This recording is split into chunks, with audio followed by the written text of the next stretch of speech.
In this video, I will show you how to download and install Empires of the Undergrowth. First, we need to download the Steam app. Open your Google Chrome and search for store.steampowered.com. Link in description. Click on the Install Steam button on this page. Once you've done that, at the top right corner of your screen, click on the .exe file and open it. Complete the installation, and once finished, open your Steam app. In search bar, type Empires of the Undergrowth and drop down you will see the game. If not, check video in description. If you see the game in drop down, click on the game. Now click on Add to Cart button beside original game. In new pop-up, click on View My Cart. Now click on blue Continue to Payment button. In payment methods, select your preferred payment method and proceed. After you're done with payment, next steps I will show with game I already own.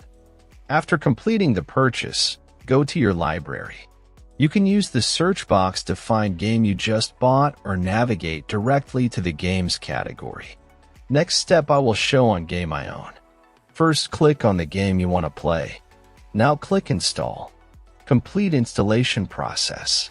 When installation completed, click to play, and that's all. Thanks for watching. Subscribe and help reach 1,000 subscribers mark so I can make more tutorials.